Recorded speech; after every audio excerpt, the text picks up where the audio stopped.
That's how I keep the party going. You all know do this alone as y'all tonight. We gotta live it up on this done one time, specisl. Shove it down their throats.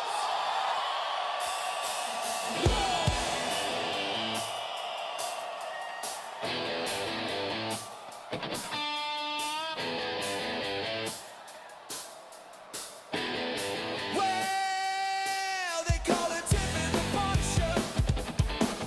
You can say that they're a little pissed. They're getting a little sick of this, running into court, swinging that fist. They're calling it child protection. They taking them out of our possession. Constitution says they got no jurisdiction. Let's shove it down their throats. Let's shove it down their throat. Let's shove it down their throats. Let's shove it down their throat. Let's shove it down their throats. Let's shove it down their throat. Let's shove it down their throats.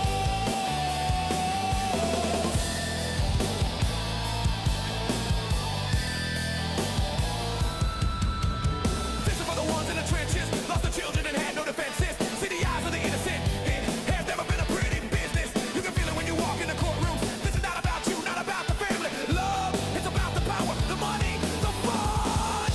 Let's shove it down their throats. Let's shove it down their throats. Let's shove it down their throats. Let's shove it down their throats. Let's shove it down their throats. Let's shove it down their throats. Let's shove it down their throats. Let's shove it down their throats. Let's shove it down their throats. Let's shove it down their throats. Let's shove it down their throats. Let's shove it down their throats. Let's shove it down their throats. Let's shove it down their throats. Let's shove it down their throats.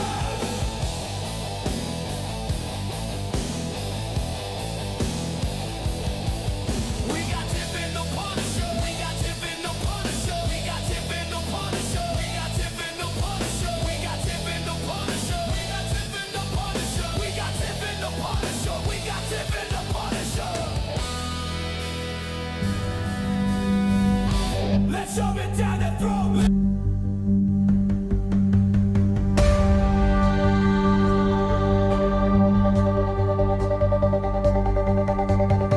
Tiff and the Punisher, they won't back down. Fight for the children in every town.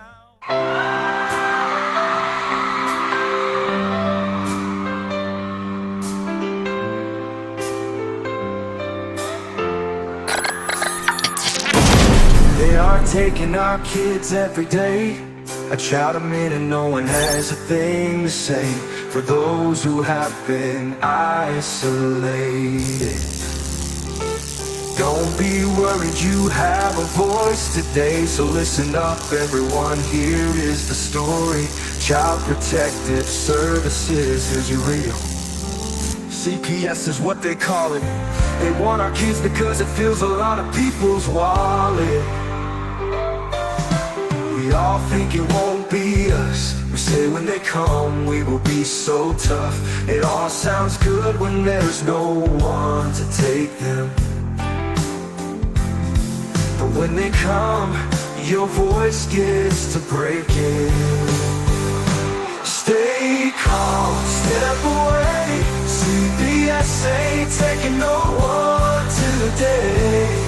We are educated.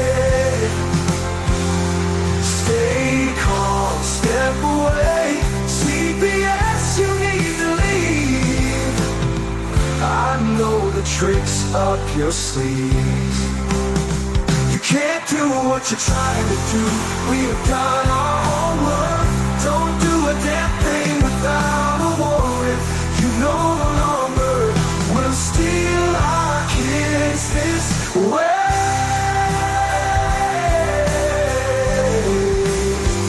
Tiff and the Punisher have come for the calling. They are giving us the CPS warning. Their voice is loud and clear. We stop losing our kids this year. Tiff wants to fight the entire planet. She is tired of our kids being taken, God damn it. She's been fighting CPS for 30 years, bringing children home from this disgusting mess. The Punisher is screaming out loud, abolish CPS and tear it down. I want all our kids to come back. Look at all those kids, futures held up by thin ties. Together we are stronger than we need. We will tear down CPS with high speed. We will do so much being together. Birds of a feather flock together. So watch out, CPS, here we come, picking you one by one. We promise to bring back the family and prosecute the caseworkers unhandily. Give us back the kids you have taken. Tiff and the Punisher sending you all on a vacation. The one with bars in the windows and the only games you play are old Nintendos. Corruption in courts, here we come. We won't stop until it's done. You judges need to learn what you stand for. This is Tiff and the Punisher Warrior, and we cry out to all of you out there. We need support for a cause that many don't care. All children are being stolen way too often. So CPS, we plan on doing the stopping. Where am I? Stop.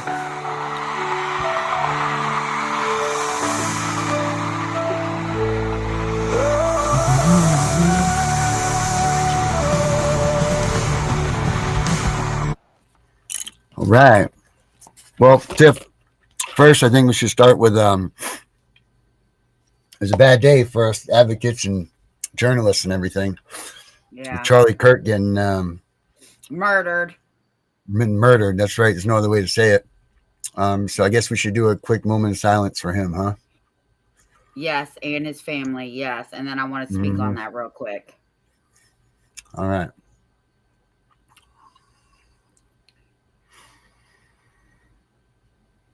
All right.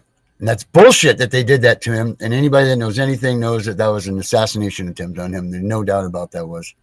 No, it wasn't an attempt. It was a full-on Another attempt, right? An executed one, right?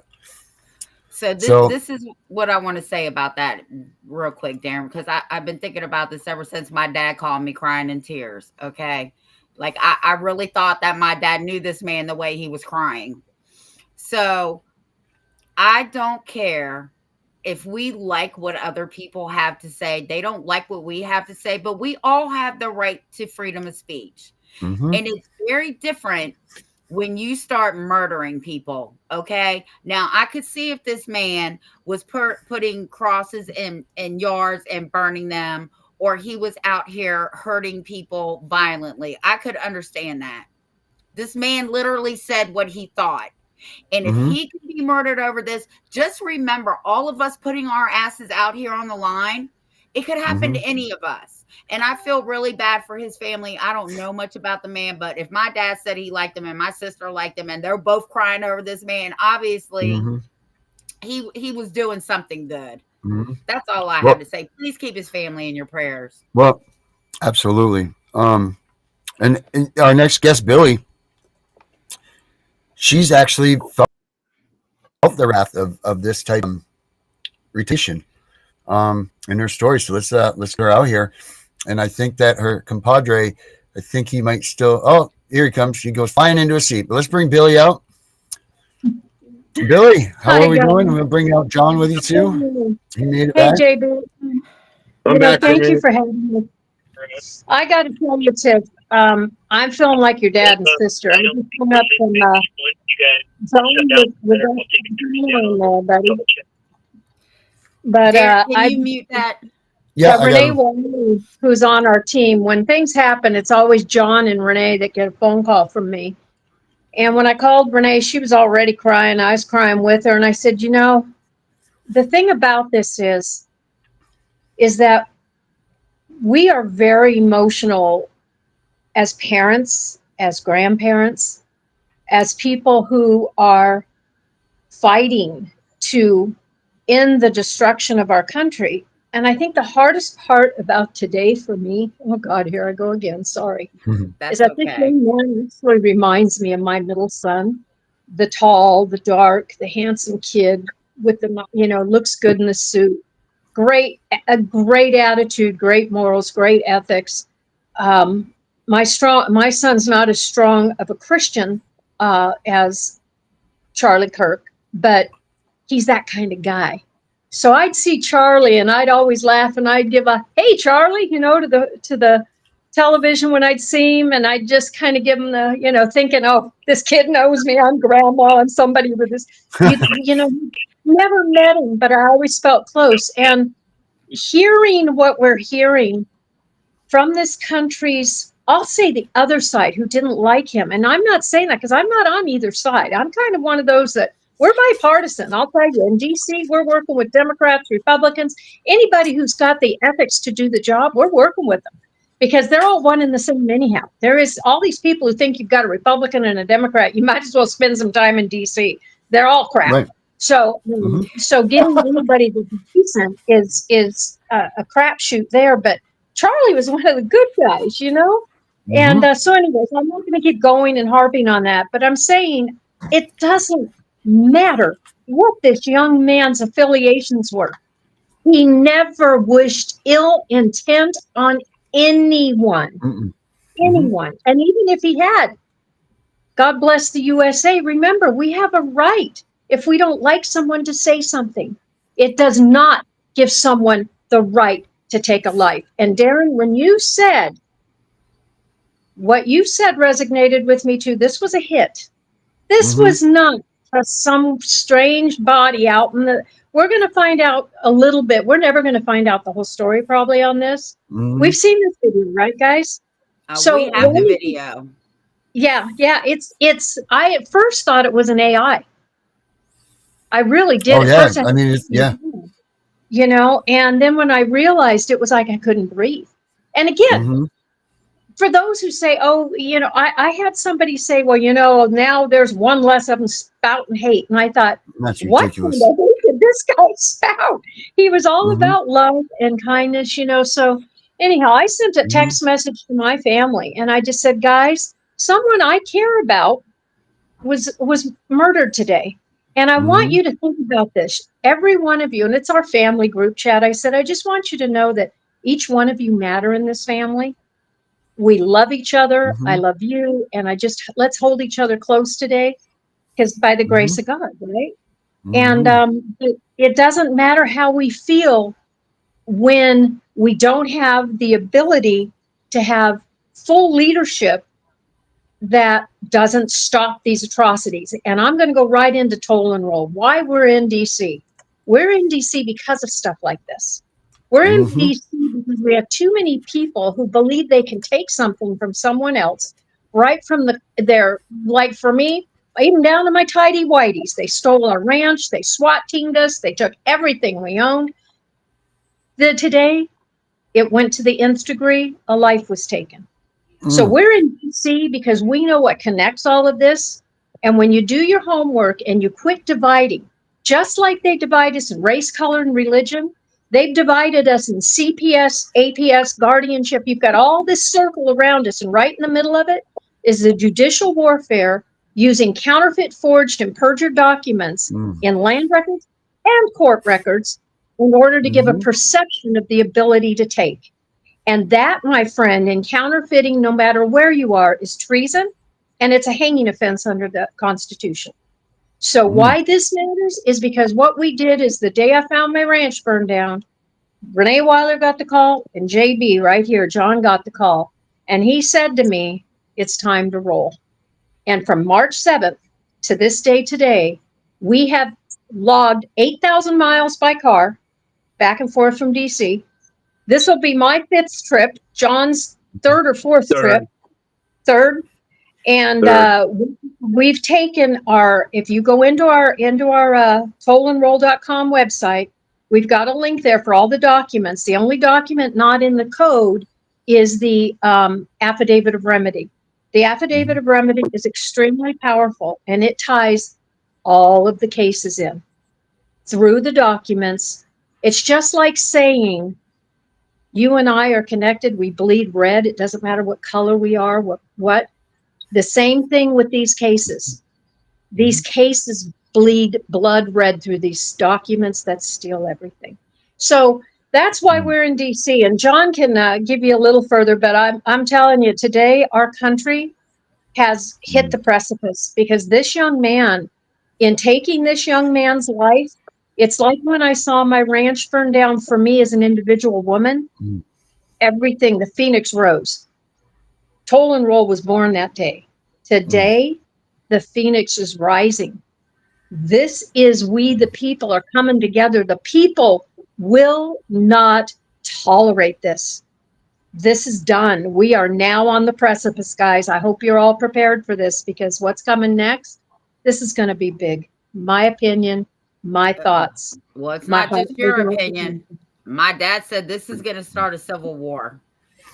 Yeah, It's coming. Agreed. Unfortunately, you know, it's coming. I've got 4 girls and a boy, and I've prepared my children since they were little to, you know, aim small, hit small, because unfortunately, if our system doesn't fix itself or we can't fix the system, that's exactly where it's heading. I feel like this shot was one too far. This was it. This could be the one that started everything. I mean, this guy was like 1 degree away from Donald Trump all the time. You know, like this is, and you know, like I wish that any citizen was here with us because, like he says, being up on the mountain, have we heard? Has he passed away or is he still alive? No, he did pass away. If you watch the video, I doubt he was even alive at the hospital, guys, because that was a shot right to the carotid. It was done. He was dead before he hit the ground. Yeah, that's what I thought too. What is your website again, so I can go on it and tollandroill.com. That's simple. Toll N, just the letter N. No, A-N-D. No, A-N-D. Thank you. Go ahead. I'm sorry. That's it. You know, he was 1 degree away from the president. That shot was 200 yards away. They say that's not just some amateur sitting there with a bullet. They weren't getting away with the thing this time, you know, like the shooter on the roof, you know, or whatever, like they did with Trump. That was an orchestrated hit is what that was. And to hit him in the throat like that at 200 yards between all those people to go through that.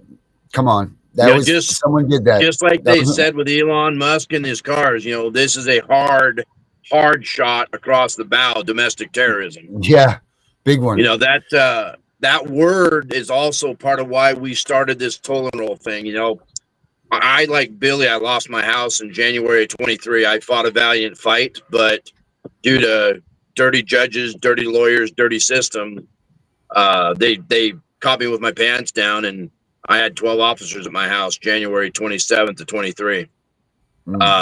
When I started fighting the fight back in 2014 in earnest, I started calling it domestic terrorism back then because the pretend lender, the pretend banks and all that were sending people to my house to take pictures, coming on my property without permission, you know, all those nefarious things. And I'm a proponent of my Second Amendment rights and never brandished a weapon at anybody, but I sure as shit had it across my chest when I escorted them off my property. Right. And I let them know they weren't welcome. They were barking up the wrong tree. And if they really needed to take pictures, take them from across the street because they're a domestic terrorist. Right. And all of a sudden that word, that phrase became news, and it was Elon and Trump using it. And I said, you know, like Billy said, it was time to make some noise and take it to DC. And, you know, phone calls and emails and texts, and none of that was working. So it has to be an in the face. Let's go shake some hands. Let's go bang on some doors. Let's get shit done. And we have. We've made some really good forward progress and strides into the right doors. You know, we've opened some doors in the right places. Well, just so you know, you would not have needed your strap because my mouth is just as deadly. I want on my property too. Right.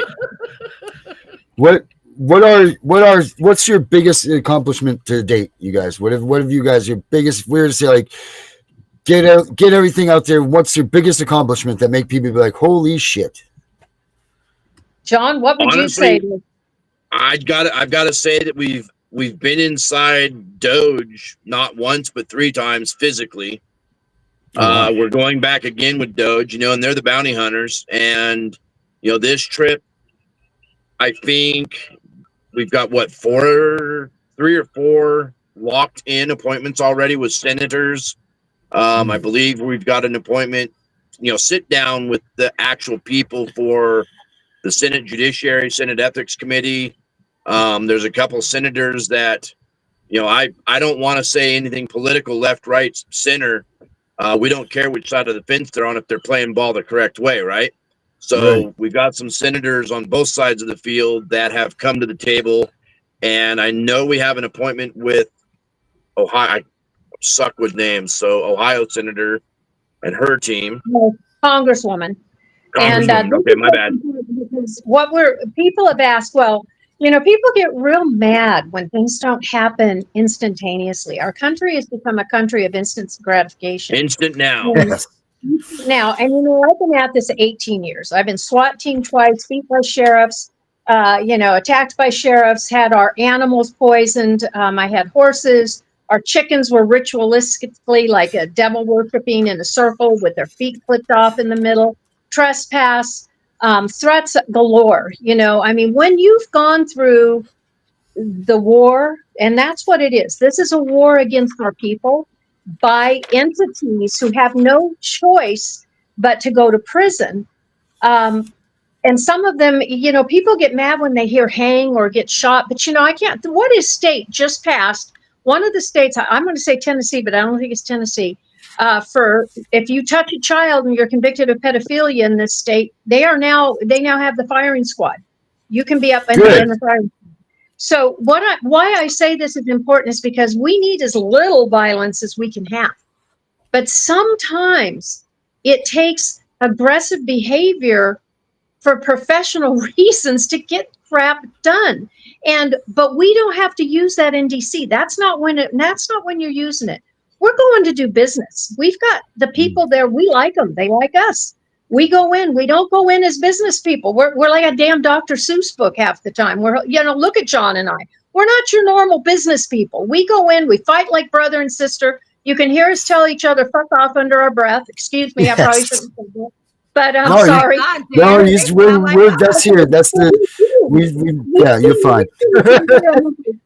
He'll tell me to shut up and I'll say, you shut up. And the next thing you know, we these cuss words going back and forth and we're like, oh, I guess they can hear us here, So everybody thinks we're brother and sister. So we just consider it that way anyhow. But we have intent to get it done. We are no longer saying, will you? We're saying, how can we help you help us get this done? How can we help you help us get this done? And then they look at us and say, and when they ask, can you explain this to us now? John can tell you, we don't give stories anymore. There's millions of stories. They've heard them all. So we don't go in loaded with stories. They're on our website. We can always give them to them. But you know what? They're just as tired of hearing the stories and having the stories happen, some of them, as we are. They don't want to hear these stories happening. Not that they don't want to hear the story. They just don't want the stories to happen. They don't want them happening anymore. So, so we've been able to get in these doors because we are sincerely coming through in honor, in peace, with business to get done, and with remedy. We're not coming saying, what will you do for us? We came forward saying, here, look what we did for you.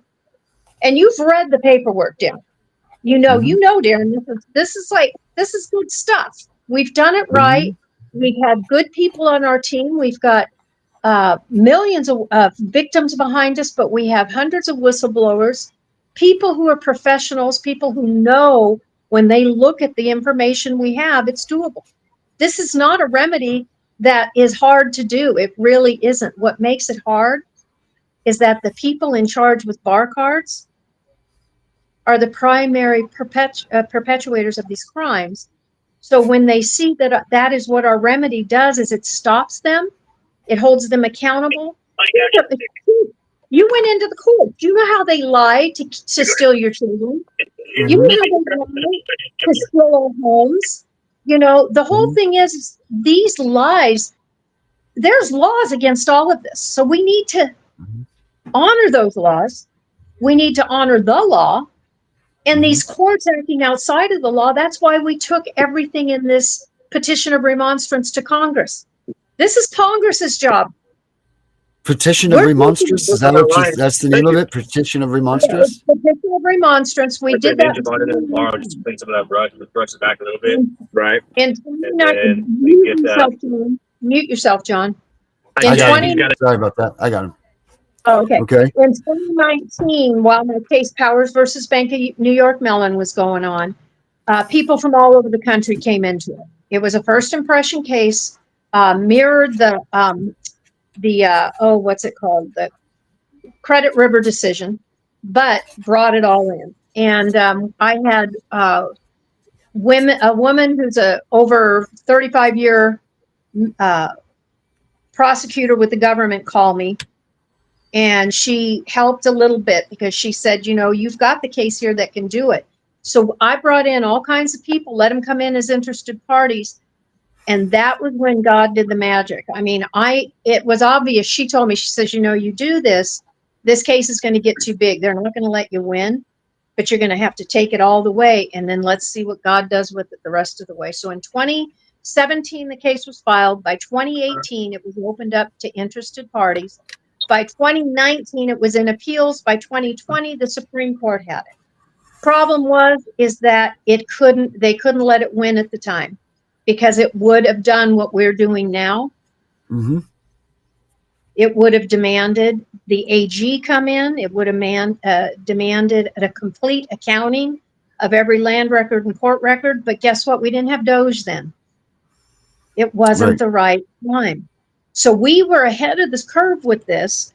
And when I say we, I mean everybody. People from all over the country were involved. Mm-hmm. So when I say we, I mean we. John was part of it. We have the whole foundation of our whistleblowers. We also have 2 Australian whistleblowers. I'm also now recognized as a whistleblower in Australia. So we do things all over the world with all of this. One of our women on our team, you will love her, Tiffany, if you don't know the term, where is Jonah Reef? Tammy is on our team. Jonah Reef is 17, almost 18 now, and he was trafficked internationally at the age of 5, had been kidnapped twice. Tammy was kidnapped, bag over the head. They tried to get her international. She spent years on military bases. Anybody who knows anything about the blacks and the grays, just know they're real. She also, in 2013, was when she was in Washington, D.C. the last time before she became one of our delegates. And when she was there in 2013, she had all of their ears. Interpol was involved. Everybody was involved. Black Ops, everyone. And that was right then was when she ended up, they were threatening international kidnapping. So they had to put her in hiding. So in 2013, everything got silenced again in D.C. about this. About child trafficking, about human trafficking, about crimes against children, elders, all of us. And in 2013, there's a lot of other things that were going on. So now she's back. And when she walked in with us, with the Judiciary Committee, and we're going through these buildings, the one thing we know is that the facial recognition is hot all over DC. Mm-hmm. They know who you are, where you are, what you're doing. We have Rod Class. And it's funny, I heard someone say, oh, you've got a sovereign citizen on your team. And I laughed. I go, Rod is not a sovereign citizen. Rod is a constitutionalist. Rod is a man of the law. Rod has cases that are sealed because the government doesn't want anybody to see him because he's won those cases. He is another one they tried to throw away forever. So when anybody says the word sovereign citizen, I have had people almost fired off of sheriff's departments and out of county records because of what the FBI did with that term in 2014, they deemed that term domestic terrorism. Mm. So when they use that term against you unlawfully, unwarrantedly, and through slander, that is slander. I had actually it was the man here in Riverside, Bianco, running for sheriff right now in California. Bianco, I had to call his office because one of his I call them agents was on my property. My property's Orange County, and she's from Riverside, and she was going at me because she wanted me to let this huge rig come across my blacktop to get to the next door neighbors with a digger. And I said, you are not taking that. And I had my dog with me, and he was a big old boy. He's passed now. But I said, no, I stood in the road, boots on, standing there in my jeans in front of this huge rig thinking, oh, Jesus, he's going to run me over. She pulls up and said, nope. She goes, you can't do that. And I said, honey, you're in the wrong jurisdiction. You have no jurisdiction on my land. Longer story to it, but part of it, I got on the phone with him and I said, is this sheriff? And he said, yes, it is. I said, well, I want you to know you've got one of your officers on my property, and she is threatening my life, and I will not have this. And he said, what? I said, she's calling me a sovereign citizen. Do you know what that does to me? Do you know right now with that term, I could be shot? I could be killed right here without a warrant, without anything. You get her ass off my property right now, and I don't want to hear any of your officers coming onto my property ever again. Ever again. This is not your jurisdiction. This is not where you belong. And I am nothing but a woman protecting her land, her property, her children. And I've had enough terrorism. She's the domestic terrorism right now, not me. And he said, can you please hand her the phone? I had to walk back up the drive over to the left. It's like it's 16th of a mile. I get back up there, and she's all cocky, looking in her windows, got the boys behind her who think that they're all that because they're going to get on my property. I said, excuse me, sheriff wants to talk to you. She looks at me. I hand her the phone. She's thinking, yeah, bullshit. And then oh, okay. And she hands it to me. And I said, have a great day. I don't ever want to see you on my property again. And so she left. But the point of that is we're not badass. We're just tired of having our asses kicked. We're tired of having to protect ourselves from an entity, and a very entity that's supposed to be protecting us.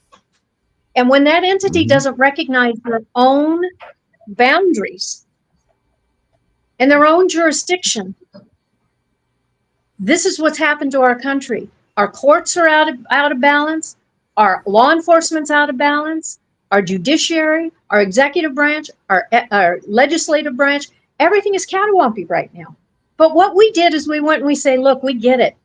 Y'all are upside down, backwards, sideways, fighting each other, bitching at each other, suing each other, kicking us as you go down because we don't matter. You're too busy fighting each other and suing each other for everything you own, trying to throw Trump in prison, trying to throw Biden in the grave. Can you guys just stop long enough to look at the remedy we got here? Right. And help you help us.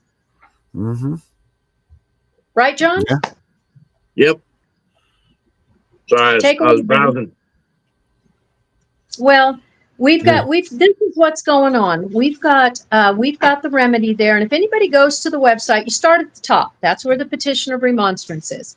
The petition of remonstrance, if you know anything about the administrative process that we're supposed to follow in this country, you got to tell people, hey, you harmed me.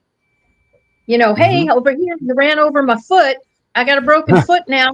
Did you know you did that? Oh, I don't care. Go away. Well, wait, hold it.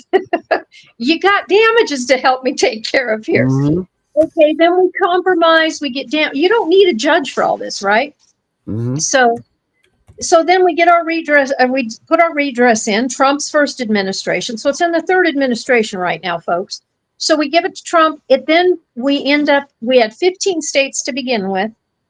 Then Linda Nash from Homeowners Legal Rights and I get together, and she says, Billy, what can I do to help you get this thing across the country? Because we were all like, this needs to go to every state. Well, so her organization helped pay for the printing. And I got to tell you, I didn't realize how much paperwork was in this thing. When I went to pick it up, there were 15 huge boxes I had to pick up. So I pick up these boxes, come home, and it took about 2 weeks. And my poor sister showed up to visit me during that time. And she's looked at me, she said, can we do something other than staple papers together for this 2 weeks? And I said, I'm sorry, this has got to get done. Then we now have 40 ratified states. It's in all 50 states, but we have 40 state reps. So we have over 2/3 of the union, which means a majority, right? It's a historical document done properly. Between 2019 and to date, we did the notices they required when they didn't respond or follow up properly. We did have 2 congressional offices. One, I think it was Washington State. It was either Washington or Idaho. I'm sorry, you'll have to excuse me because it's been a lot of years. And then we also had Michigan contact to say, look, we're opening up an investigation with this petition of remonstrance. Well, by the time they open up a research into the petition of remonstrance, they realize that, holy crap, that holds them accountable. They take emoluments. Well, those investigations got shut down, and we got ghosted really quick. But the point is, 2 of them did open it because they saw that it was done properly. So we sent the notices, we sent the defaults, we did everything you're supposed to do before you sue anybody, right? And a petition of remonstrance is akin to a lawsuit, basically. So when John said it's time to roll, what we took to DC was the final part of this administrative process, which was the remedy. When somebody harms you, you tell them they've harmed you, you give them notices they're not responding properly. Now you say, this is what we want in remedy. So when you go onto that page, tollandroill.com, in the documents section, you'll see it has the QR code, which is the 1,136 pages that were in the binder for Doge.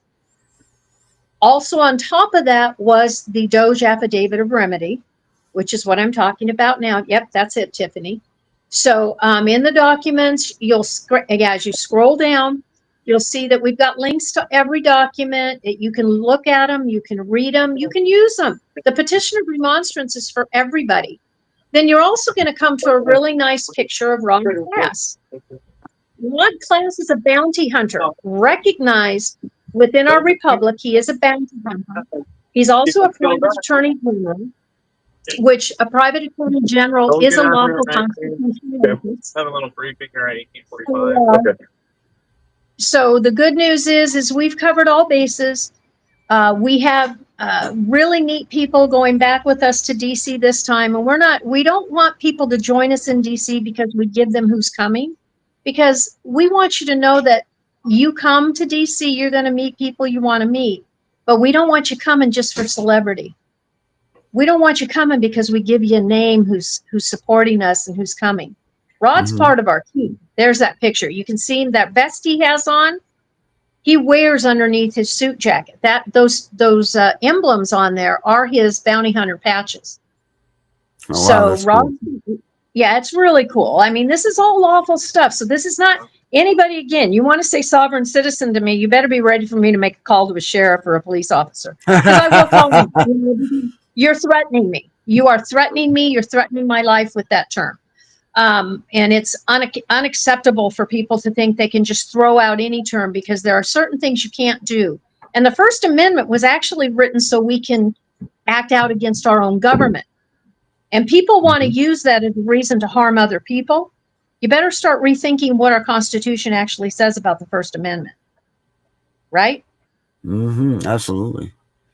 So anyway, Absolutely. so we're going back to DC. We've got a powerful thing we're taking back. Yes, 2 days ago, I got a call from the Congresswoman's office we're working with, and we're real excited because they're engaging with us. They all want change too. Now, when I say they all, these are the people who are older and getting ready to leave. They don't have political aspirations anymore. So when you get the older members of Congress, you have a whole different ear. Now, John and I can tell you, their staff still has political aspirations. So you get a little different conversation. You have to deal a little differently with that, right? And so the good news is we're doing our best. We can't promise the world, but we can reach for it. We have gone, and you've read what we're doing, Darren. You can see we're putting it all in there. This the facts. That's facts. I mean, you guys definitely put it out there. Everything you're doing, you're not hiding anything. You definitely are not hiding a damn thing. You guys are showing everybody your cards, and that's crazy, like, because there's a lot of these people out there. There's a lot of people that are out here, and they're doing this for their own self-satisfaction. There's people out here who are trying to make a name for themselves, which this is a wrong group that, like the way I figured. Sorry, John, I didn't mean to cut you in there. But that's wrong. And you guys definitely aren't that, you definitely are not that. But John, go ahead. Sorry. Well, I was just asking, down at the bottom of your screen in green, is that a question directed at me? Yes, sure is. It says, ask John if we can join Toll and Roill actions today. All our case can get remedied too. And how many years back are we talking about for remedies? All the way. So remedy goes all the way back. Yes, Billy, all the way back. And again, if you go to the tollandroill.com website, there's a affidavit to be filled out. I'm not sure what your back history is, Allie, but doesn't matter what it is. If you can show proof and documentation of a forgery or fraud, especially in a court case, judge, lawyer, all the above, what we're after is an affidavit from you with, and there's all that is explained on the webpage on the affidavit how to. We don't need the entire life history of your situation because, like we said earlier, everybody's heard it. We all know it. We know what you're going through. We've all been through it ourselves, and we're still going through it. So we need the nuts and the bolts, the very first action that caused you harm through forgery, fraud, or otherwise. With that, you'll email us a notarized copy of that affidavit and email that also to Doge. And in the subject header, you're going to write further information of forgery and fraud evidence, Toll and Roill 2025 for Doge and us. If you put that in the header, that puts you in the pile of affidavits that have already been seen by Doge.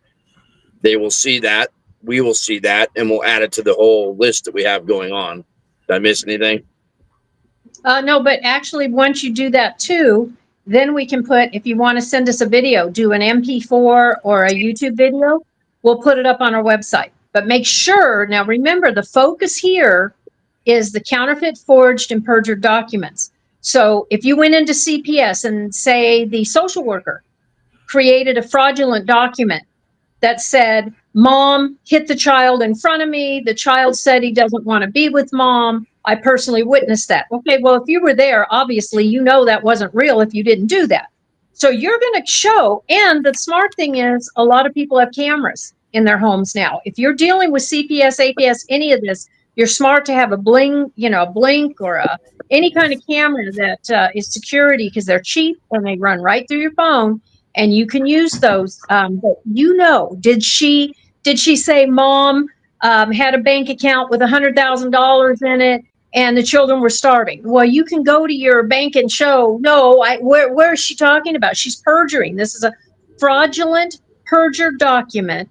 And what we can tell you is that across this country, each perjury, each counterfeit, each forgery, each of those documents come with fines and fees and lifetimes, up to lifetimes in prison. So for instance, you could have one document that has 4 different violations on it. Say it's got a violation that's $1,000 fine, potential year in prison, or a $5,000 fine, no time in prison, $100,000 fine, 10 years in prison. There's even one that's $1 million fine with a lifetime in prison. So each document can have multiples of those. And this is why we can tell you unequivocally, there are hundreds of trillions of dollars to collect. Right? Somebody's repeating on there. But so you've got hundreds of trillions of dollars on the table right now across this country. What we've put into this affidavit of remedy is that what we want is the victims made whole treble damages. Because what they do is they take and they audit these records. And Doge can do this. This is anybody who's in tech has told me, because believe me, I'm not techie. I just happen to be the whistleblower for the software in Orange County, San Diego, LA, and Riverside. No, I don't. It's just how it comes together that I ended up being you don't have to know about what you're whistleblowing, folks, if your common sense can give you the dots to connect. Our job is to connect the dots. We are not law enforcement. We're not FBI. We're not Secret Service. We're not the ones given the duty to fully investigate. They are given the duty to fully investigate when we, the people, come forward and say, this is a forged document. That judge has a duty to make sure it's not a forgery. That judge has a duty to make sure they're not stealing your child with a fake document or a forged or perjured document. Mm-hmm. And when you say that in court and the judge poo-poos it, oh, no, they're telling the truth. He's acting as judge, jury, witness, and attorney. He can't do that.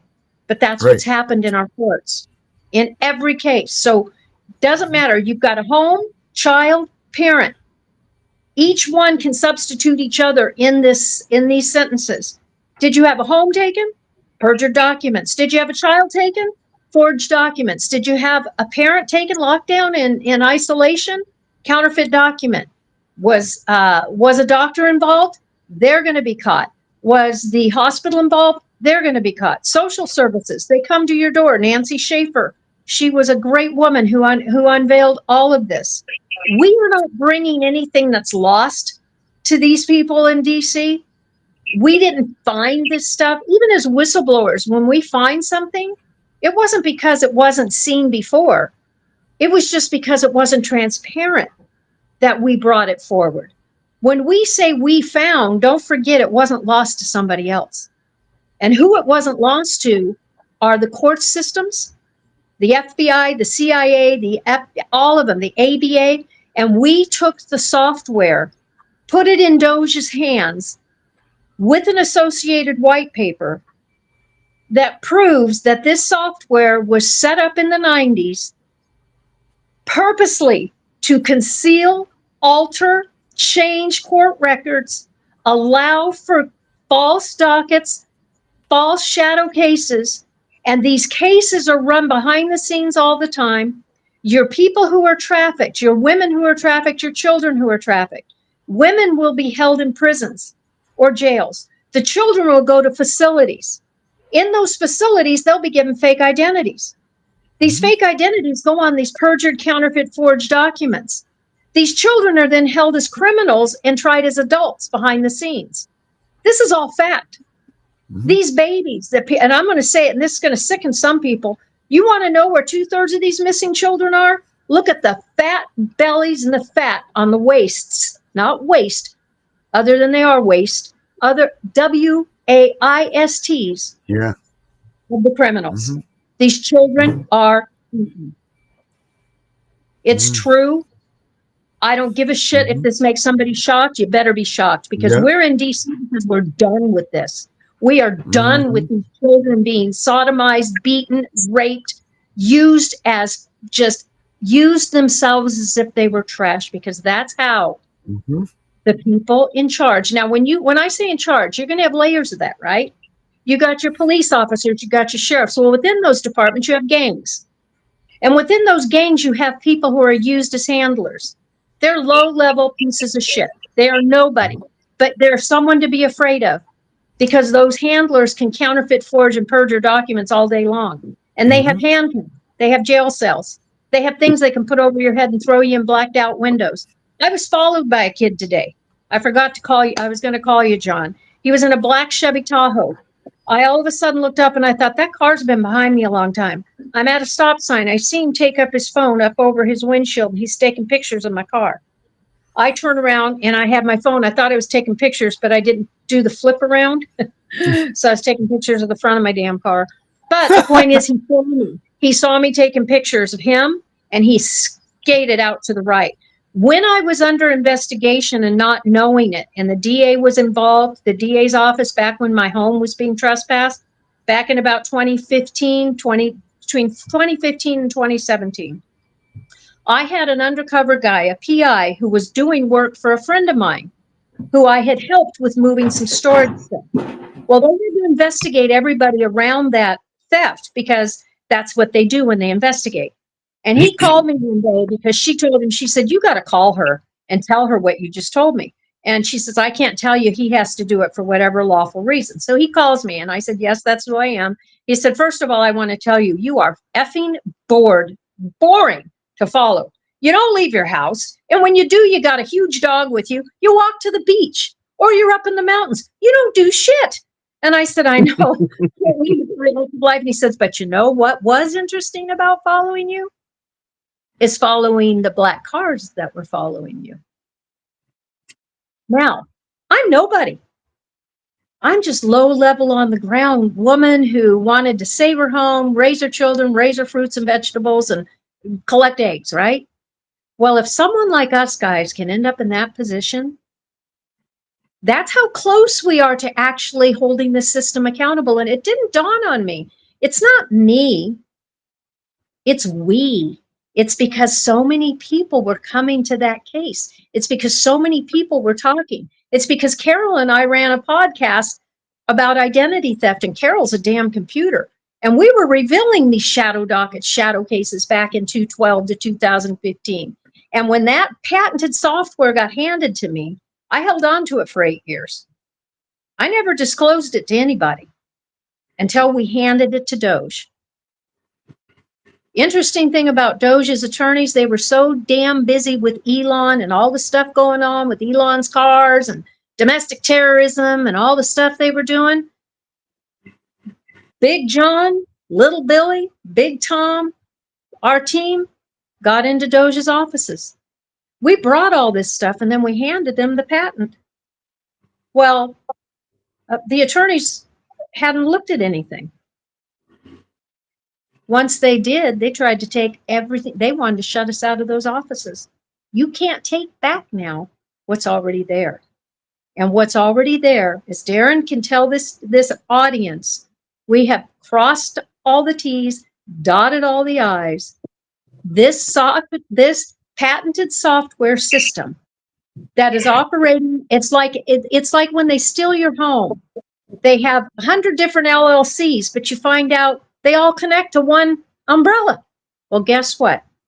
This patent shows you that your Tyler Technologies, your Secure, your e-file, your leads, your systems that go into CPS, your systems that go into your utilities, into the banks, into the law enforcement, into FBI, into CIA, they all connect. So even though they have different names, because there is no risk management, the back doors to every one of these allows connecting through every one of them all the way up to the Department of Defense. Mm-hmm. This is how it's all been done. And unless others realize it, I am going to tell you, this is my belief. John and I are pretty much on the same page here. I'm going to let him tell you his belief. But if we do not succeed with what we're doing in DC with this affidavit, with this remedy, I don't care what you do out here in this world. If we do not shut down these software systems, if we do not audit every stinking document in the land records and court records, which is not a big deal to the young people, you get the technology can do things expeditiously, very quick. The technology, they just send a little mouse or a little spider into this technology. It goes all over the place, just like caverns, caves, just like under DC where they've got those cages. It goes everywhere. They can extrapolate all these crimes. They can do spreadsheets that show you who did what, when they did it, how they did it, what was missing, what crimes were committed, which document is worth how much money, and it is hundreds of trillions of dollars. For those saying we don't have hundreds of trillions of dollars, oh yes, we do. It's called credit. It's called the Treasury. It's called backdoors that you don't see. It's just like the book entries in a county municipality. Going across this country, I had a mayor who we met with. He was going to give us 5 minutes. It was a day they'd had a huge flood and things were happening. Went in there, sat with him, and he says, okay, I want you to tell me, why is it I have, I'm going to use fictitious figures. Why is it I have $26,000 left in these books, but over here in this account, it shows 260 million? I looked at him, I said, you really want to know? He said, yeah. I started to explain to him. An hour and a half later, we were done. Not 5 minutes, an hour and a half later. You know what he concluded with? He said, so what you're telling me is, I have foreign invasion in my town.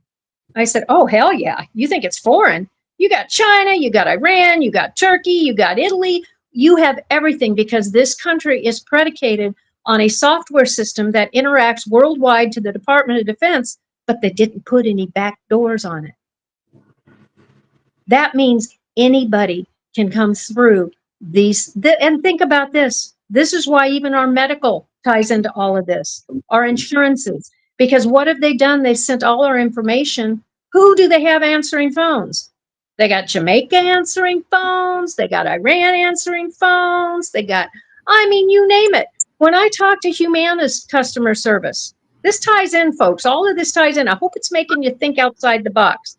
The girl on the other end, I could not understand worth a lick. And I've had 3 strokes and my mind wanders. John can tell you. Do not let me push buttons. But I said to her, I said, where are you? And I said, seriously, I'm asking you again, what country are you in? And when she told me, I said, no wonder I can't understand a darn thing you're saying. And you don't get that what you're saying isn't how the US works. She was completely out of line. This was Humana Healthcare. I said, I need to speak with somebody in the United, and then I got the person in the United States, and I told them, and I said, she had no clue how our insurance system works. They said, yeah, that's a real problem. I said, that's a real problem. She's got my goddamn medical history. She knows my account numbers. She has I said, so you know what that tells you, folks? Don't think title lock's going to stop your title from being taken. Since we've started this, Old Art, who's the CEO of Title Lock, has been all over Redacted and all these shows talking about mortgage fraud. Have you noticed how the uptick in talking about mortgage fraud lately? Because they all know there's a buck to be made here. And it's not in getting Title Lock. It's not in getting something where somebody warns you after the document's been filed. Because what do they tell you? Get an attorney, you got to see a judge. That's not even true. Read the Northwest Ordinance in our files. What I'm telling you is, and I'm going to shut up because I'm starting to think about Charlie now because I'm starting to get emotional. Business-wise in this country, when you don't have a back door for risk management, and anybody can walk through your door, this isn't just illegal immigration. Think it all works the same. Why am I telling you? Everything comes down to these documents. When you have no sovereign borders, even in your body, because then you go in a hospital, they take your blood, they take the urine, you take your DNA. Your sovereign borders have no sovereignty. Your bank accounts have no sovereignty.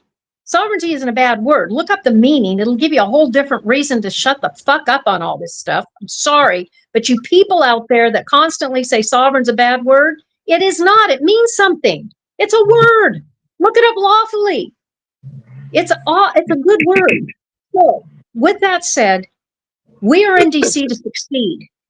We're in DC to do business, not to protest. We're not waving signs. We're not yelling, you're stupid, you did something wrong. Well, who cares? We all know they're stupid, they're corrupt. But you got to take the remedy. We've done it. They know we've got it, or they wouldn't have asked for it in the judiciary and in the ethics committee side. We've got congressmen and senators who've asked for the copies of what we've given Doge. They're talking about the remedy, guys. And it's not because of John and I sitting here. It's because of everyone on this listening. It's because of everyone in this country. It's because we've all finally said something doesn't make sense. How are they holding my husband, who's never touched a child, for child pedophilia, when he's never been accused of a crime? How are they doing this? Because of the software system that's created a whole nother case on the backside. And when I say backside, you can spell it a different way because that's exactly what they're making out of all of us, an ASS. And we There's a fell for question, it. Billy. Go ahead, honey. So I can't see the name. It's kind of tiny on my screen. Misidentification count as fraud. Absolutely. Wrong dates on a file case. If the previous case file had the correct date, absolutely. You got to look at any of those discrepancies. And especially if it goes back to the beginning of time when that first fraud or forgery was made. So as far as a misidentification, especially if that happens with a misdate together in conjunction, I'd say absolutely that's forged or fraud, or both, depending on what the case is involved. Well, let me make a point here. If you're in a case and you've heard where there's nothing to substantiate this, oh, it was an error, there's two things going on here in misrepresentation. Misrepresentation is a lawful term. So is mistake. Those two terms are used synonymously in cases where an attorney is standing up, lying through his teeth, and then the judge catches him. And he says, I want you to take a 5-minute break here and go outside. And I want you to talk about this. And then he comes in and what does he say? Your Honor, I made a mistake. I'm really sorry. The judge gave him an out because the judge knew he was lying. So instead of giving him contempt of court or fines and fees he deserved, his misidentification became a mistake, which became not a crime. But on your documents that we're talking about right now, that I believe is what you're mentioning, if you go back in time on your documents, this is called coding. On your document, you might have a document where your case number was 123. And then all of a sudden now, when you pull it up, it's 0123. Well, that's a different case. But guess what? They've added the 0. Oops, that's just, a new identifier is what they call it. But that's part of coding. That means that case has gone somewhere else. So it's not really the same case. Or when you go into the court and they say the file's misdated. Well, what also happens in these files is because they record blank documents as if it's got something on it. These are actually recorded in your land records and your court records. They're blank documents. They'll have a recording up on the corner, making it look like it was lawfully recorded. It won't have a title to the document, but it'll have all the identifiers on it. These are documents that are then pulled out when a court case needs them, a bank, a servicer, a fake attorney, and I call them fake attorneys for a reason, believe me, because they have nothing to do with the case, but all of a sudden they got it. They then will put information on those and they'll go back into the docket as if they were there. They're shadow docket cases, meaning they're also shadow docket filings. At one point here in Orange County, I sent to the Orange County District Attorney, I said, look, what are we doing with 4,300 filed empty documents in the county records? There was actually a bar for the empty documents, blanks. It's not there anymore, by the way, but they're still in the file. They're still in the system. So yes, misidentification can be a mistake because we all do make mistakes. So say you have something you filed and your name is wrong, you did it, right? You go in, you fix it.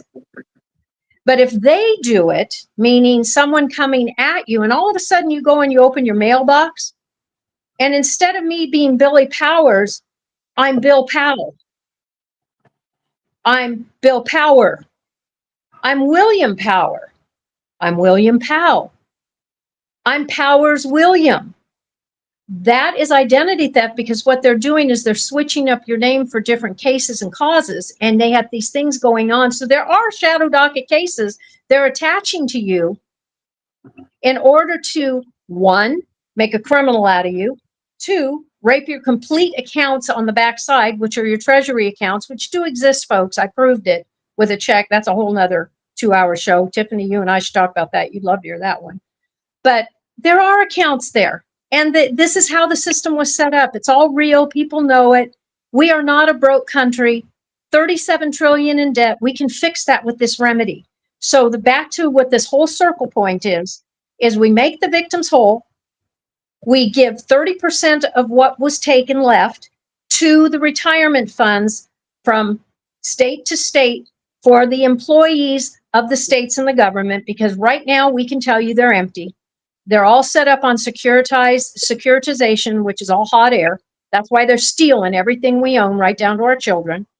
Number 3, we pay off the 37 million national debt. And number 4, think about this, Darren. I can know your brain's going. You got hundreds of trillions of dollars. We've just taken care of everybody. What's left over? Every national American, every American, born American citizen gets a check. And if you're a math person out there and you start doing A big one, a big check that's worth something. This creates generational wealth for every family in America.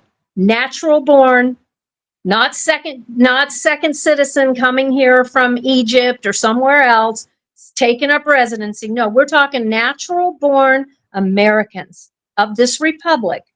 Each check, one guy told me, he said, holy crap, that's a lot of money. I said, yeah.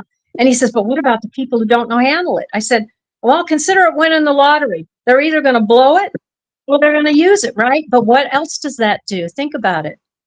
Everybody who's a police officer who's on these gangs because they need money because they want a pool in their backyard, they don't need to steal a kid anymore. They got the frickin' money in their bank account now. They don't have to hurt people.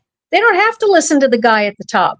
Why is this bill necessary? Because it cleans it all up. Why is this bill dangerous? It's only dangerous to the Bar Association right now because they've been involved. Every transaction that's happened in this country, like this, any of them, there's an attorney, a judge, a clerk, a law enforcement officer attached to that somewhere. And they all had to belly up with an AG to protect them, a DOJ to protect them. There's always some kind of bar card behind this. So that is where our backlash in DC is coming. And that's why we have security going with us this time. Because we have Rod Class and Tammy Reef, Jonah's mother. And we have another really cool man that's going to be walking with us that needs it too. We don't need it anymore, really, because we don't care. I'm 65 now, almost, well, yeah, 65. I'm not going to say almost 66. Tiff was just saying that earlier. I don't need security. Well, I just figure I've made it this far. They tried to kill me before, but it's not, again, that's not even a big deal to say that anymore. Because once you've been in this and you've had everything you own stolen, you've been attacked already, you've had FBI, SWAT teams, helicopters. I mean, who the hell needs to helicopter SWAT team and bring undercover FBI in a militarized unit to a home for, and I was 57 at the time with a 13-year-old daughter living with me, right? Right. I've got my hair in a bun. I wear cowboy boots. You do not want me shooting a gun. I don't even want to shoot a gun. I know how, but I don't. I don't have a gun. You know, I don't want to shoot myself in the foot. I shot a hole in my patio roof one day going after a quail. I do not need a gun in my hand. My mouth's bad enough. So it's true.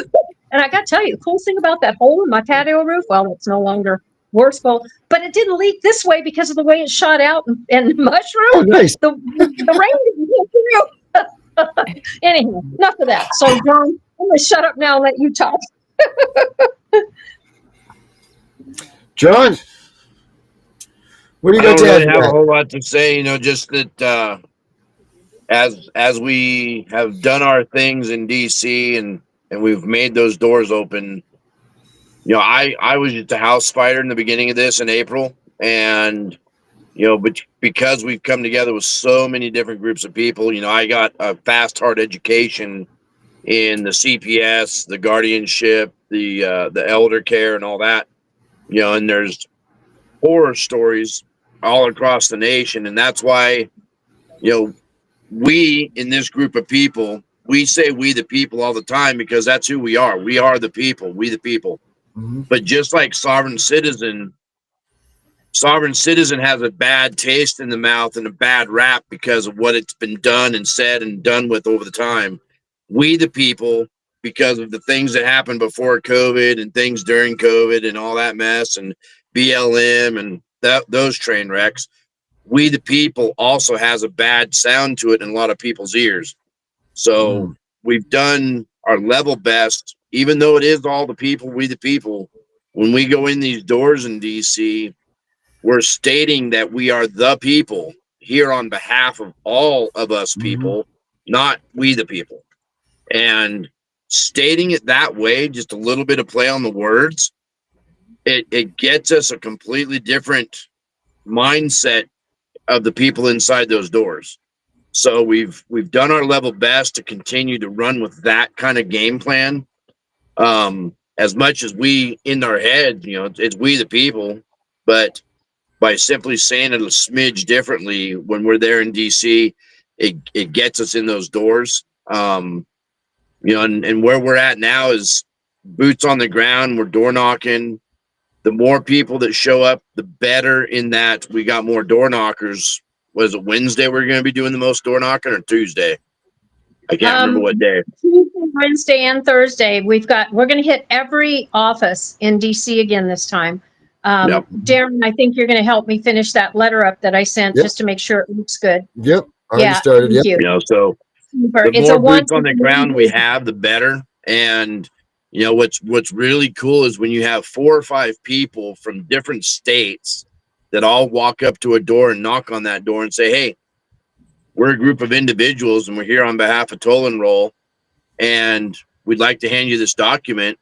And whether it's a congressman or a senator, we're here to ask you to do your job. Y'all took an oath of office. Y'all took a constitutional oath of office.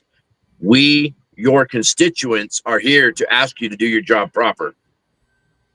You know, and when we talk to them and say, you know, we've got Florida and we've got Oregon and we've got Washington and we've got Minnesota and we've got California and we've got Tennessee, and all of us are here in your face, they have to listen.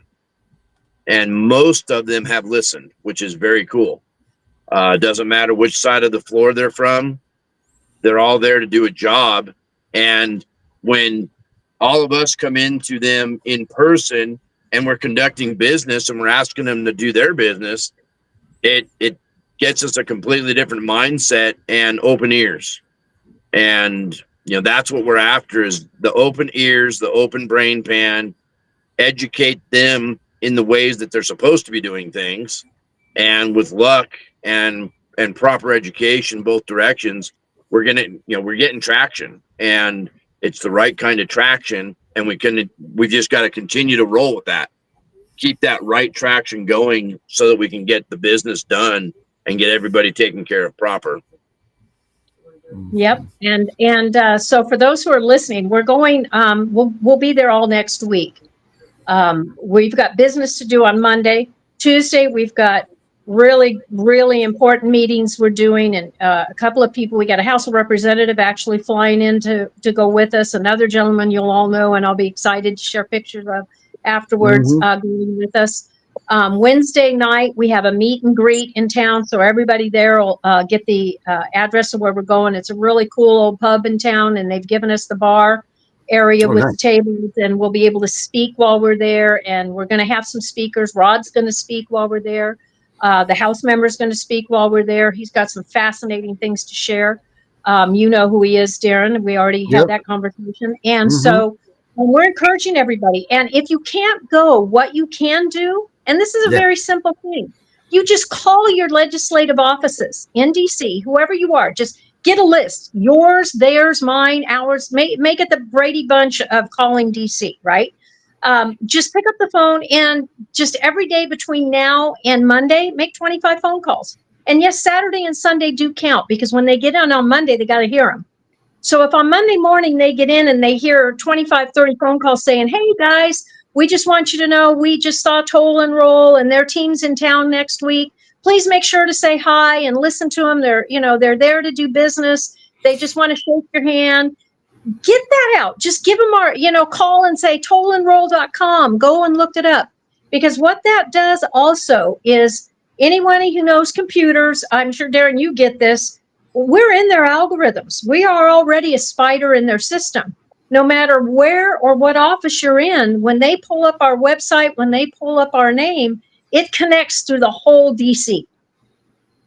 This is why when we tell you, send your affidavit, make sure you put Toll and Roill in the subject line, because Darren can tell you, I think better than I can, what putting that in the subject line does for you. When they go in and they start extrapolating their daily information or their monthly information or who's been where, it does matter. And because we're doing it, and we like going into these offices, we sit, we chit chat, we have stories, we talk about kids. And, while they're looking up our website, while we're sharing what we're doing, and these people want to know, they are there. This is like a career, it is a career for them. Even your interns, they're there to learn. Well, if they're only learning by answering phones and getting screamed at 24/7, or, people bitching and moaning and say, I've been attacked. It's awful. Getting attacked is awful. Having everything you own is stolen is awful. Losing your child is awful. Having your child kidnapped out of the country is not only awful, it rips your heart out. But guess what? Your interns, they don't have enough experience, and they're the gatekeepers. To get past those gatekeepers, you can't scare the crap out of them. They've got to be able to relate to you. And even them, then you go to the next level. And that next level of gatekeepers is usually in their late 20s. And then those late 20s turn to early 40s. Once you get to the early 40s, mid 30s to early 40s, you're actually dealing with somebody who's probably in a position to actually get something done. Because any of you too that think, oh, you got to meet with Trump or you got to meet with Elon. Well, I'm going to let John tell you about Elon, but first of all, Trump's not the one who does the business. Elon wasn't the one doing the business. Trump is in charge. He's the CEO. You go into any company, into any board meeting, what does that CEO do? He delegates. So when you want to go to that company and do anything, you have to look on their website, and you have to figure out who's delegated the job of customer service, who's delegated the job of this. And then when you say we need it escalated, where do they escalate it to? Believe you me, it doesn't get escalated to the president. It doesn't get escalated to Elon. They escalate to each other. And God dang it, if Kid Rock can get somebody into a dinner in 2 weeks in front of the president having dinner with him, don't you think there's a little skew going on here? If anybody in this country, as me, you, men or women, believe that it doesn't matter who you know, what you know, Tom Deary, no, what's his name? The head of the whistleblower organization, whistleblowers.org, Tom Delaney, something like that. Anyhow, I was in a thing with him a couple months ago in DC listening to him. And when I asked him, I said, this is great. All this whistleblower protection and legislation you're doing is great. All legislation's great. But what good is it if we can't get past the gatekeepers? And he kind of stumbled. And I said, no, I'm serious. Doesn't matter how good your bill is. Doesn't matter how good your business is. If you got a gatekeeper who's 22 years old, he goes, well, we have to teach them. We have to show that. I said, you're proving my damn point. If you've got a victim who's been beat, their child's been stolen, their child's been raped, sodomized, everything else, and you've got them talking to a 22-year-old intake, that's not the person they should be talking to. They should never be talking to somebody who's not even got experience in life. He says, well, that's how they get the experience. I said, no, we're done with that. We need people in a place. So part of what we are doing is called the Office of Protect as well. Rod Class has brought this. I was working on it years ago with another man for a consulate for the Republic in DC. And a couple of people got thrown in prison because it was too hot to handle back then. But now I'm we have gonna have to bail on you guys here. Before I leave, and I'm sorry, Billy. That's okay. There was a question up there from I think a Jessica Eubanks or something about wrong dates and her husband and son's name mixed up. What I would tell anybody that's listening is if you have a question of that sort, send us an email to the Toll and Roill 2025 at gmail.com and reference this show so that we know where it came from. In the subject line, say, hey, this is questions after the show with, sorry, I suck with names and I came in late, so I apologize. Tiff and the Pleasure. Tiff, yeah, sorry about that. But basically, send an email to us. Try not to be super long about it. Keep it short, simple if you can. If we can help you, we will. If we can send you somewhere, we will. But, we're at a point in the game where we can't help everybody, unfortunately, as much as we want to, because we have to stay focused on what we're doing in DC. If we can send you in the right direction, whether it be CPS, guardianship, or house, we have people that can kind of float you the right direction. If it's something that we think we can help you with in the short order form, we'll just shoot you an email back with that information. But one way or the other, we should be able to bounce you an email with some information to help you figure out a little bit on that wrong. That said, I've got people in my face, so I'm gonna have to bail on you for the evening. It was good to meet y'all. Thank you for being on, and I can answer that question for you. Who was that asked the question? It was Jessica Eubanks, I think, is what I thought the name was. For you, what they've done is they've created a side case. It's a shadow case. They take the children. So basically, what we found is that if you have anything you've done where your children's identities have been put on a credit report or a credit application, anything else, they always ask for your children's information too, which should be against the law. But what they do is they create multiple identities. Your son, and they take the children, and the children become the parents become the children then have children, which could be your aunts, uncles, sisters, brothers. This is how they do the identity theft. For instance, my house, I have the last house in Orange County out the Ortega. Well, nobody has a house out there anymore. It's gone. But one day I was on Zillow and I was doing some research because I'm crazy that way. When something's bothering me, I have to get the answer to it. And I was on Zillow because, Zillow's another one of those systems, or Redfin, all of these real estate sites. They all have backdoors. They're all a place where realtors can go and put information in and create what they want, because it's their job to put the pictures up. It's their job to put the description up, right? So I clicked on this picture and it sounded like my land, like my home, but it was, I was like, this sounds just like my house, but it was a trailer with 4 acres. Until I clicked on and I went in deeper. When you clicked on the thing, it became my house at the bottom. So what happened, or it was the opposite way around. I'm sorry. It looked like my house, but it was actually a trailer with 4 acres.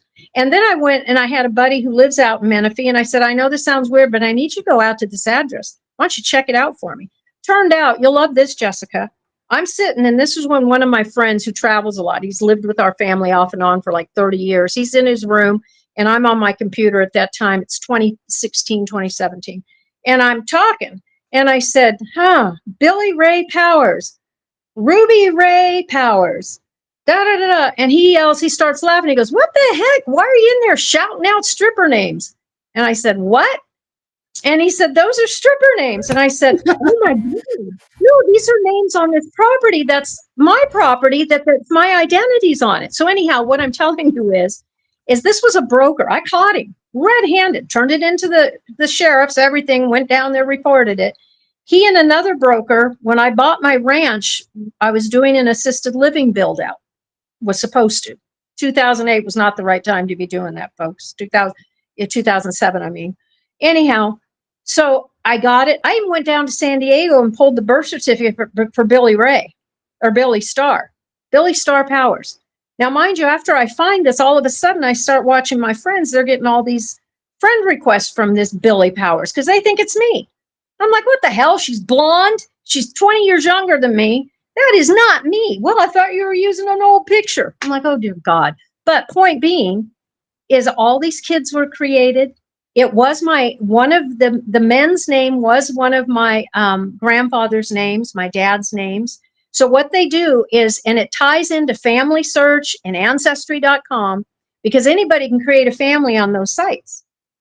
And then you have the dark web, where when Carol and I were researching, she called me one day. She goes, I need you to do something. I need you to go into Google. You can't do it now, by the way, since we found it. I want you to go into Google and I want you to type it backwards, mirror image. And holy crap, what came up with that mirror image, Jessica? It was a site, literally, that you could choose an identity with a social security number, with credit cards, with everything. You could just choose that identity and go off in the wild blue yonder, buy a house, buy cars.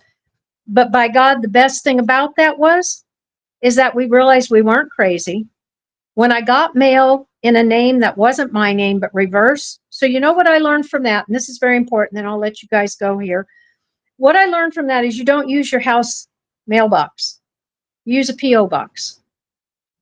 It takes you out of federal jurisdiction. It also takes you out of the jurisdiction of the USPS. And what that means is your identity isn't tied to anything that they can duplicate. You put it on a P.O. box and things come in the wrong name, what happens? They send the sucker back. This goes on and on in rabbit holes. Why do I know that? Because I spent 18 years of my life, of which 15 were going down rabbit holes. I was not a woman who had a high education. I was in the medical field and I was in real estate. And anybody can sell frickin' houses and have a real estate license. You don't have to be special to be a realtor. You might think you are out there, but all you are is dangerous to those of us who don't want to lose our homes, because you'll do anything for a buck. That's like the broker who sold my house. It took her 3 years. And the man who she ended up selling to I was the worst house he could have ended up on. The CEO of All Rise Capital, Ukrainian Slovakians tied to Russia, tied to Putin. Holy smoke.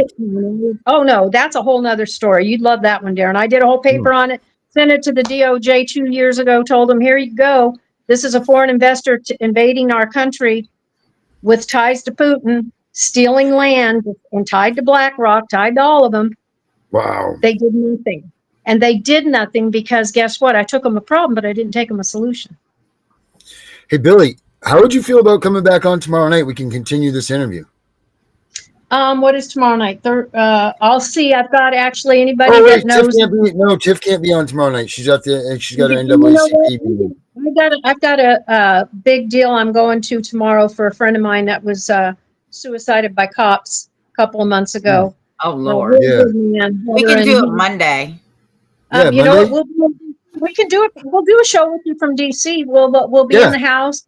And you know what? That'd be really cool because I think we're going to have back-to-back shows, but then we'll be able to have, I'll try to get it set up so that the other fellows who are with us that you're going to want to see. That would be So, awesome. but Yeah, let's do that. anybody on here who has questions like this, Yep. just know this is not something you're crazy. Yes, they're Mhm. making up these names. Yes, you need to do an affidavit and lay it out and put it Mhm. on the record and say, Mhm. these names are not us. This is identity theft. You send it to the FBI. Mhm. They have a duty under their emoluments to investigate. And why we're doing so well in DC is because for 18 years of my life, 16 years of other people's life, 30, 40 years of Rod's life, we've all done the things, thrown the kitchen sink at it and said, this is not me. This is not right. This is a problem. This is a crime. This is a remedy. You know what I'm saying? So Mhm. just document everything, because everything you see that is not right isn't. Isn't It's right. being Right. used to steal from you. Mm-hmm.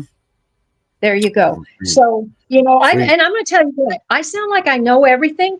The people say, God, you're a know-it-all. And I'm like, no, the problem is I like being the dumbest one in the room because Right. I learn from the smartest people. Facts. So what I know, imagine when I introduce you, Jessica, to the woman who actually knows this stuff, who actually was the one who taught me, you know, because I am Mhm. only the way I am because they called it gifted when I was a little girl. I didn't know it means you're on the spectrum. And it's called deferential. It's more deference.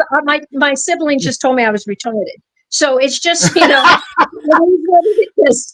So, so it's just, when I see something, I want to learn. So it doesn't make you a Mhm. know-it-all. It makes you dangerous to people who want to lie to you. Yeah. Facts. Yes, it does. Okay. So I Yep. can direct you. I've got a good pointing finger over there, and know enough to tell you anything you think is wrong or has a nefarious thing behind it, probably does. If your gut is telling you something's wrong, it is. And if you get goosebumps, that's your confirmation from that little spirit inside you that God gave you to have a discernment of your own. If Mm. something isn't right, it isn't. And it's not for you to have to figure out where it came from. There's people who have jobs that are supposed to be doing that. And our Mhm. job as the people is to make sure those people that we've been given those jobs to do their job. Oh, I love it. Make those phone Um, calls. Make those Darren, phone calls to DC. Yes. I think we'll be able to go on between noon and 1 tomorrow. I Okay. think I'll be done with my part of the car by noon. Jump in the shower, be ready to go by 1 because I look All like a right. hot mess. All right. So we'll be on between noon and 1 tomorrow, guys. But we'll be back with you, Billy, on Monday from DC, right? Yeah, we're gonna try. I'll do my best to make it happen. You know, we're on the schedule there, so we'll keep in touch. And if we have to, even if it's 10 minutes, we're talking with you. Sweet. All right, Okay? everybody. Thank you guys very much. Billy, thank you so much. Remember who's in charge. It's not us. And if you That's don't do right. anything about this, God's driving our bus. Because believe That's me, right. He meant John. I go in circles and I piss him off all the time. So if God wasn't in control, we'd never get there. That's right. All right, Thank guys. you. Have a good night. Billy, I'll talk to you very soon, like minutes. Thank you, dear. All right. Right. Thank you, guys. Have a good night, everybody. We'll see you between noon and 1. Rest in peace, Charlie. Walk away.